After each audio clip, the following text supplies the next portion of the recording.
سلام كبرات تخطاتلتي داسني اكسترا نلومي شوعات حمله كلتشحن عيسران سلستن ابستدال وزيناتات تكال دوب البو حكايم ابي تيبياز تقارص سباو حجز بقلطف كجمر مصوعو ايتيبياوያን اب دوب يمنن سعوديان زغاطمم زلو كونيلكا قتلت زملكات زوصصصب قدس سينودوس ارثوذكساዊት ቤተክርስቲያን ኢትዮጵያን ህዝብ ትግራይ የቅሬታ ምሕታቱን ምስ ፌስቲቫል ጊሰን በዘታሐዝ ዘሎ ሓበሬታታትን ካለን ዘጠቃለለ ክኸውን እዩ ኣብዛ ቻናል ድማ ናይ ወትር ተኸታተልትን ምዃን ሰብስክራይብ ክትገብሩን ናተናይ ደወል ምልክት ከጥውቁን ብኽብሪ ይዕድመኩም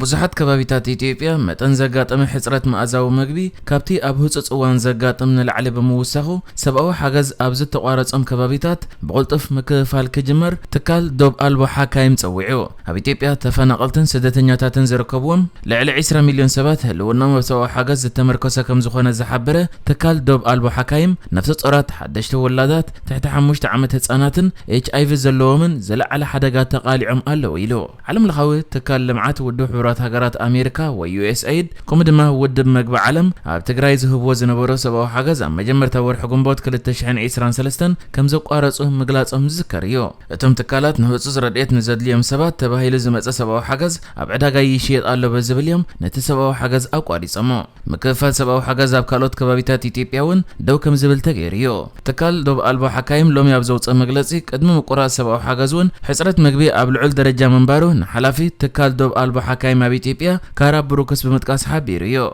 ولو قدم مقرا سبا حجز ناتنا جلتات عنا لعلته ودبت عنا علم هصوص إلى زقمط حسرت حمشت ميتاويت حسرت مأزاو مغبي زخنن زشاقلن كونتات تعزيوم يميلو تم قرا زشاقليو مغنيات دحرت النوح وان زقارصن زي سرعن عدلا سبا حجز زميص ايو كمون املا تهاجر حما كونتات ابزلو وان زتغبري يلو بصحفت امررها حدغا سغات تግራይ موداتا ورح سنه 2023 ابزهبو مغلصي ابتكلل تكالات سباو حجز رديت مهاب مقراصم سعيبو 728 سبات بطميات كم زموت غليص نيرو حلافت بيت صحفت دكتور غبره هود غبرز غابير رديت كاب زقارص 5 ورح مليو الله اسات 5.2 مليون كاب حزب تግራይ براديت يزم حدر نيرو سلازي حزب رديت كاب زي وسد 5 ورح حليف ولا بزي مخنيات دما ناي موت حدغا يغاطمال يلو تكال دوب البو حكايم رخيبيز ولا مرداتا كم زحبرو كاب طر كساب ميازيا زعمت اما اكلات عنا تكال دوب البو حكايم شرارون شرن كابستر ايش ومن تشح نفس صورات حدش ولاداتن اتن 7.5 مئتاويت بخبيد حصرت مغبي زتتقعين يلو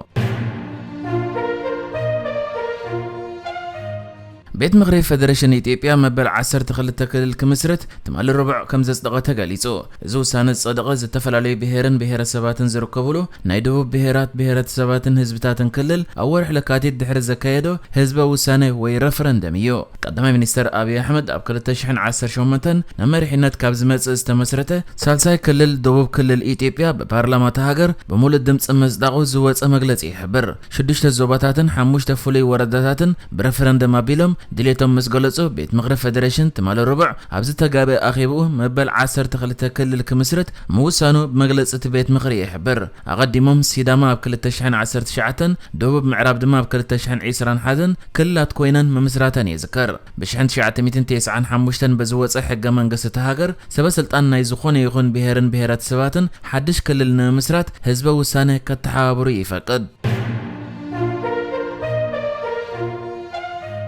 ابتي سرح نمدلاي سدودي ኢትዮጵያውያን ዘተቀምሎ ቀንድመ ተሐላለፈ መስመር የመን سعود عرب ብዙሕ ስደተኛታት በተመልከተለይ ኮኔልካ ይቆተሉ ከም ዘለው መርበብ ሓበሬታ ሚድል ኢስት አያ ቃልዑ እዚ መርበብ ሓበሬታ ነቲ ኣብ ስደት መጽናዕትን ትንተናን ዘካይድ ዓለም ለኻዊ መርበብ ማእከል መዋሃድ ስደት AMC በ5 ሐምላ ብዘውጽኦ ሓድሽ መጽናዕታዊ ጸብጻብ ምርኮስ ብምግባር ከም ዝሓበሮ እቶም ደለይቲ ስራሕ ዝኾነ ኢትዮጵያውያን ስደተኛታት በስናይፐራትን ሞርተራትን ዕላማ ኮይኖም ክትብል ያስፊራ ዞም ግዳያት ዝኾነ ዘለው ስደተኛ بسنكو كينات زسعبو قطبو صقماتن مفنقالن سرح نمندايلوم كاب ኢትዮጵያ نقيلوم ناب جيبوتي كابو دما ببحر ناب يمن كاب يمن دما بمدري نسعود عرب كسوغرا بزفتنو لؤوان بحلوا دوب سعوديا يقتلو كم زلو ينقر دوب سعود عربن يمنن ابز حلف عامتات بفولي حدغنيا خوينو كاب حدت الركساب 30 ميازيا 2022 استات 430 موتن 650 مقداتن كم زت تمزغبلو اتمر حبريتا ملكيتو اتياب العلي ኢትዮጵያውያን ዝተፈጸመ قتلتن متقعتن እቶም ብሕቲ ዝፍለጹ ዕጡቓት ኣብ ዝቆጻጸርዎ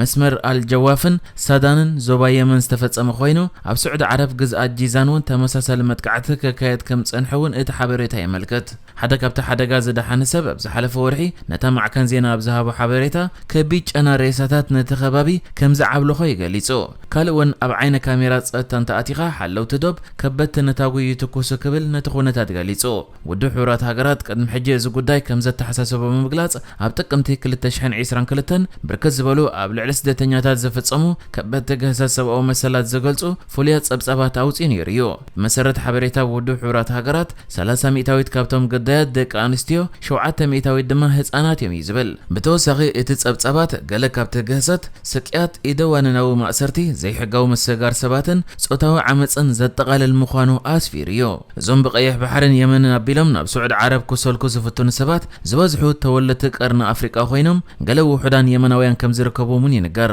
ይኹን እምበር እቶም 99 ሚእታዊት ኢትዮጵያውያን ምዃኖም ይገለጽ።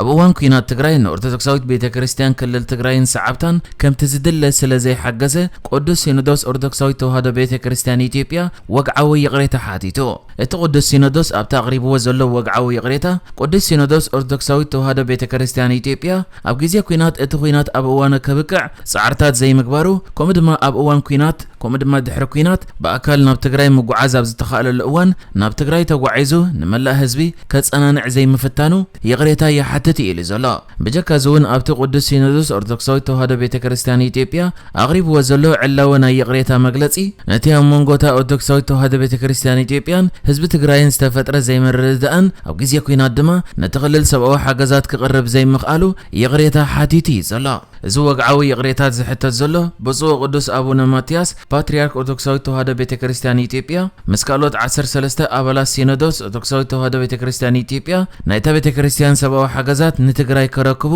ናብ ትግራይ ክጓዓዙ መደብ ከም ዘሎ ድሕሪ ምግላጽ እዩ። ፌስቲቫል ጊሰን ይካየድ ኣይካየድ ብዘየገድስ በቲ ዘሎ ምትፍናን ኩነታት ጸጥታ ናይቲ ከተማ ኣብ ሓደጋ ከይኣቱ ካብ ዝብል ስግኣት ፖሊስ ናብታ ከተማ ብብዝሒ ይውሕዝ ከም ዘሎ ተገሊጹ። መሰረት ዝተፈላለያ ማዕከናት ዜና ጀርመን ዘርጊሕንኦ ዘለዎ ሓበሬታ ብማይ ዝቁጸሩ ኣባላት ፖሊስ ጀርመን ንጸጥታ ከተማ ንምሕላው ናብ ከተማ ጊሰን የምርሑ ከም ዘለዉ ዝተገልጸ ኮይኑ እቲ ንመባእሲ ዘገልግል ከም ከራሮ ኣባትርን እእማንን መሓዝ ዝኽልክል ግዝያዊ ኣዋጅ ድማ ገና ኣብ ግብሪ ከም ዘለውን ተገሊጹሎ። መሰረት ምሕዳር እታ ከተማ ዘርጊሕዎ ዘሎ ሓበሬታ ድማ ንዓርብን ቀዳምን ካብ ሰዓት 2 ድሕሪ ቀትሪ ክሳብ 11 ድሕሪ ቀትሪ ብክልቲኦም ወገናት ዝተዳለወ ሰላማዊ ሰልፍታት ክካየድ ሕቶ ቀሪቡ ፍቃድ ተዋሂቡ በምህላው እቲ ሰላማዊ ሰልፍታት ክካየድ ምዃኑ ተገሊጹሎ። ምሕዳር ከተማ ጊሰን ኣቀዲሙ ብሰንኪ ስግኣት ጸጥታ እቲ ፌስቲቫል ከይካየድ ሰሪዝዎ እኳ እንተነበረ ወደብቲ እቲ ፌስቲቫል ናብ ቤት ፍርዲ ብዘቕርብዎ ናይ የግባይ ጥርዓን ግን ኣብ ዝተመደበሉ ዕለት ክካየድ ተፈቒዱ። ምሕዳር ከተማ ጊሰን ግና እቲ ውሳነ ኣብ ባይታ ዘሎ ክውነት ዘይተገንዘበ ካብ መላእ ኤውሮጳ ነቲ ፌስቲቫል ዝቃወሙ ብማይ ዝቁጸሩ ኤርትራውያን ናብ ጊሰን ክመጽኦም ብምባል ጸጥታዊ ውሕስነት እታ ከተማ ኣብ ሓደጋ ዘእቱ ኩነታት ከይፍጠር ነቲ ቤት ፍርዲ ዝሓለፈ ውሳነ ይግባይ ብምባል ናብ ላዕለዋይ ቤት ፍርዲ ሒዝዎ ይሓሊፉ። ፖሊስ እታ ከተማ ግና እቲ ፌስቲቫል ይካየድ ኣይካየድ ብዘየገድስ ኣብታ ከተማ ከራሩን ኣባትርን ዝኣመሰለ ንባእስን ዕግርግርን ዘገልግል ነገራት መሓዝ ብምኽልካል ብማይ ዝቁጸሩ ኣባላቱ ጸጥታ ንምሕላው ከዋፍር ምዃኑ ኣፍሊጡሎ። ንሕጂ ዝተዳለወ ዜናታት እዚ ነይሩ። ብካልእ ክሳብ ንራኸብ ሰላም ንዓኹም።